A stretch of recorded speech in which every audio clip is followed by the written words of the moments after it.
1 year ago, America watched as we learned more about the events that happened at the U.S. Capitol. Here in Missouri, some local lawmakers praised the protesters this time last year, but now are saying differently. ABC 17's digital content director, Matt Sanders, spoke with Josh Hawley earlier today. Now, Matt, what did our state senator have to say?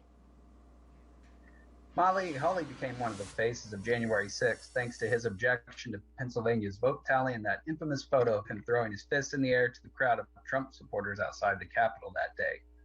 Hawley told me today that he acknowledged the violence of the riot, but said most protesters were there peacefully.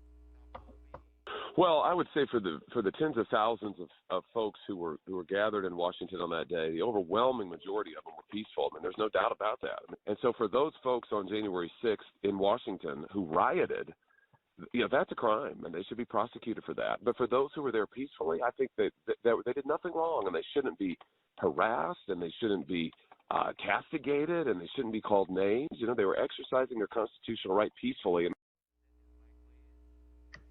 Hawley, like other congressional Republicans,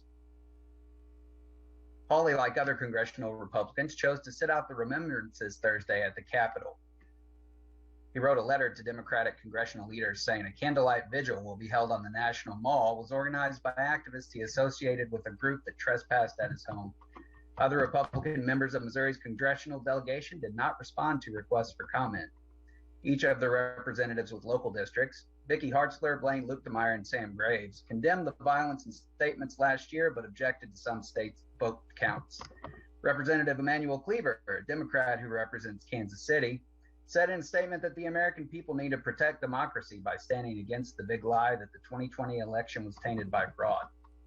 Some Republicans on the far right have praised the January 6th protesters as patriots and say Democrats and media are misrepresenting what happened that day.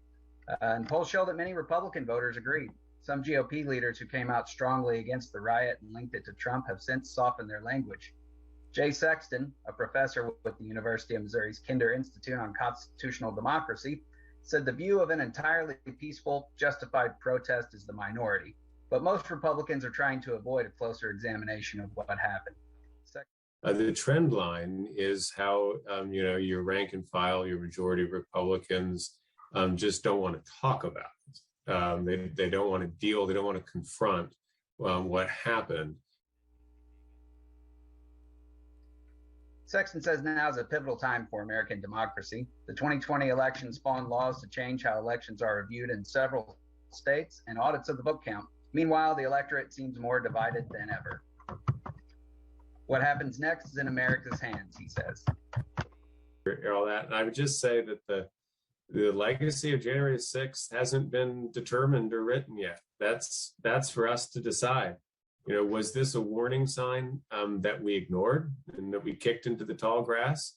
Or was this one that led us to confront uncomfortable truths, to find ways of working together and to try to shore up our constitutional system? That's for us to decide. That was Matt Sanders reporting. Thank you so much for that information. You can watch President Biden's speech marking the anniversary of the riot on our website. That's abc17news.com.